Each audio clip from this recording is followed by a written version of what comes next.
ചങ്ങായി വ്ലോഗ്.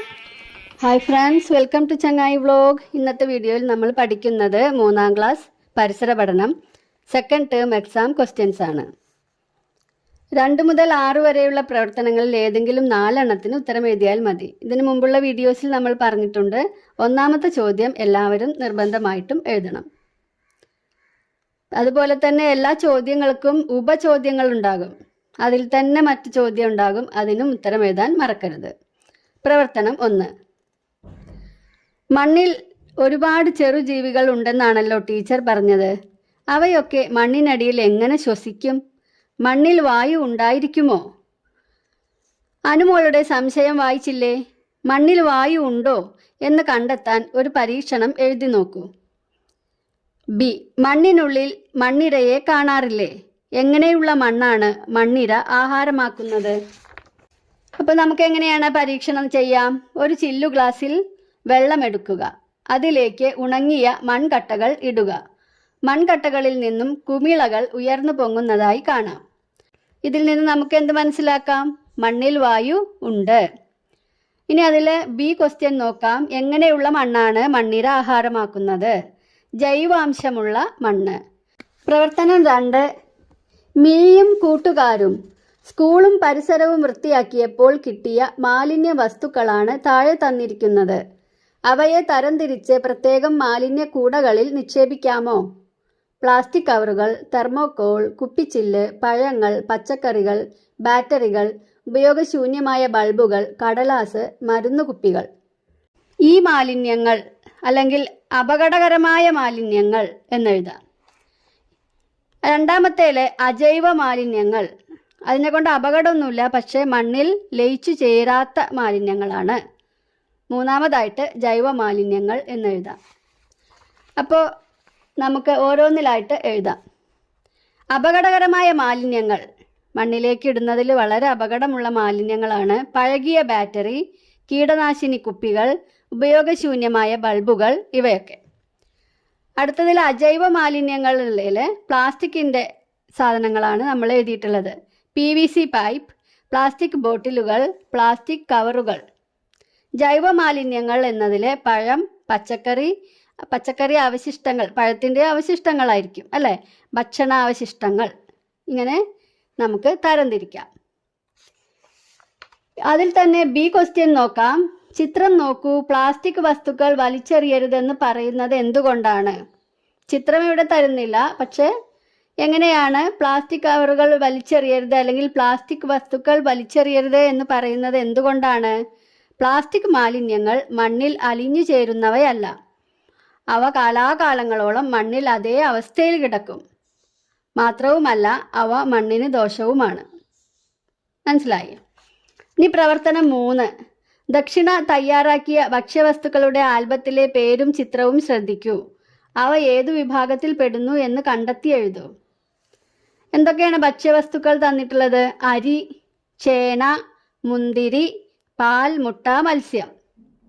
ഇപ്പം 4 ഐറ്റം ആയിട്ടാണ് തന്നിട്ടുള്ളത്.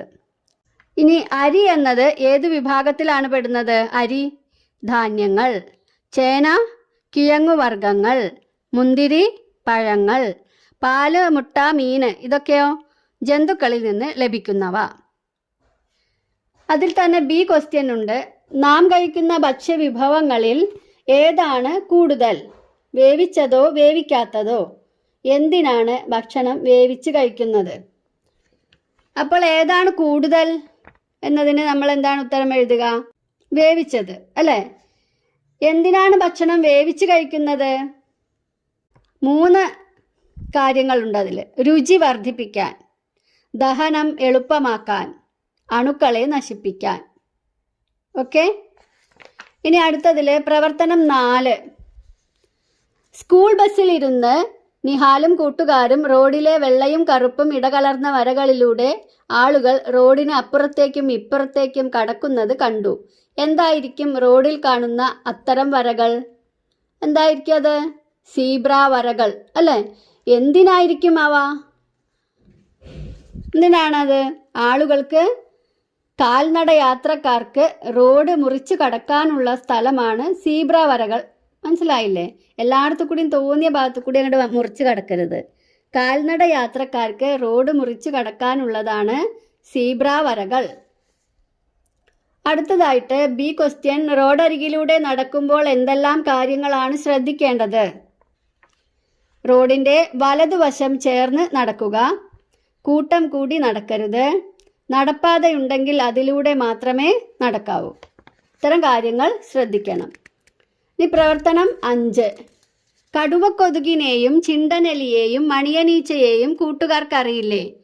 ഈ ജീവികൾ പല രോഗങ്ങളും പരത്തുന്നവയാണ്.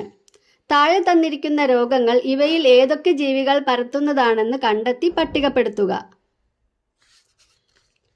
ചിക്കൻ ഗുനിയ, എലിപ്പനി, കോളറ, പ്ലേഗ്, ഡെങ്കിപ്പനി, വയറിളക്കം. ചിക്കൻ ഗുനിയ, ഡെങ്കിപ്പനി രണ്ടും പരത്തുന്നത് എന്താണ്? കൊതുകാണ്. എലിപ്പനി പരത്തുന്നത് എലി, അല്ല പ്ലേഗ് പരത്തുന്നതും എലിയാണ്. അപ്പോൾ കൊതുക് എന്നുള്ള സ്ഥലത്ത് ചിക്കൻ ഗുനിയയും ഡെങ്കിപ്പനിയും എഴുതുക. ഈച്ചകൾ മൂലം ഉണ്ടാകുന്ന രോഗങ്ങൾ എന്നുള്ളതിൽ നമ്മൾ കോളറ, വയറിളക്കം. പിന്നെ എലിപ്പനി, പ്ലേഗ്, ഇത് രണ്ടും എലിയും പരത്തുന്നതാണ്. ഇനി അതിൽ തന്നെ ബി ക്വസ്റ്റ്യൻ നോക്കാം. വ്യക്തി ശുചിത്വം പാലിച്ചില്ലെങ്കിൽ പലവിധ രോഗങ്ങൾ പിടിപെടാൻ സാധ്യതയുണ്ട്. വ്യക്തി ശുചിത്വത്തിനായി നിങ്ങൾ എടുക്കുന്ന ഏതെങ്കിലും 3 തീരുമാനങ്ങൾ എഴുതൂ. എന്തൊക്കെയാണ്? നമുക്ക് എല്ലാ ദിവസവും കുളിക്കണം, അല്ലേ? കൈകളിലെയും കാലുകളിലെയും നഖങ്ങൾ വെട്ടി വൃത്തിയാക്കണം, രാവിലെയും രാത്രിയും പല്ലു തേക്കണം.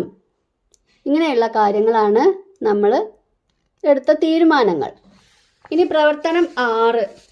ധാന്യങ്ങൾ, പഴങ്ങൾ, പച്ചക്കറികൾ, പയറുവർഗ്ഗങ്ങൾ തുടങ്ങി വിവിധ തരം ഭക്ഷ്യവസ്തുക്കൾ നാം നമ്മുടെ ഭക്ഷണത്തിൽ ഉൾപ്പെടുത്തുന്നുണ്ട്. ഇവയെല്ലാം ഭക്ഷണത്തിൽ ഉൾപ്പെടുത്തുന്നത് എന്തിനായിരിക്കും? അപ്പുക്കുട്ടൻ്റെ സംശയത്തിനുള്ള ഉത്തരം കണ്ടെത്തി എഴുതൂ. എന്തിനാണ് ഇതെല്ലാം കഴിക്കുന്നത്? നമ്മൾ നന്നായി വളരാൻ വേണ്ടി, രോഗങ്ങൾ വരാതിരിക്കാൻ, ജോലികൾ ചെയ്യാനുള്ള ശക്തി ലഭിക്കാൻ. ഇതെല്ലാം കഴിച്ചാലേ ഇത് 3 നമുക്ക് ഉണ്ടാവുകയുള്ളൂ. അടുത്തത് ഭക്ഷ്യവസ്തുക്കളും അതിൻ്റെ ഗുണങ്ങളും. പഴങ്ങളും പച്ചക്കറികളും കഴിക്കുന്നത് കൊണ്ടുള്ള ഗുണം എന്താണ്? രോഗങ്ങൾ വരാതിരിക്കാൻ സഹായിക്കുന്നു, അതായത് രോഗപ്രതിരോധ ശക്തി കിട്ടാൻ സഹായിക്കുന്നു. മീന്, പാല്, ഇറച്ചി ഇതൊക്കെ എന്തിനാണ്? ശരീര വളർച്ചയെ സഹായിക്കുന്നു. പിന്നെ അതേപോലെയുള്ള ധാന്യങ്ങൾ, അരി, ഗോതമ്പ് തുടങ്ങിയ ധാന്യങ്ങൾ ജോലി ചെയ്യാനുള്ള ശക്തി ലഭിക്കുന്നു. ഇത്രയും ചോദ്യങ്ങളാണ് പരിസര പഠനത്തിൽ ഉൾപ്പെടുത്തിയിട്ടുള്ളത്. ഇതെല്ലാം മനസ്സിലായി എന്ന് വിചാരിക്കുന്നു. Thanks for watching.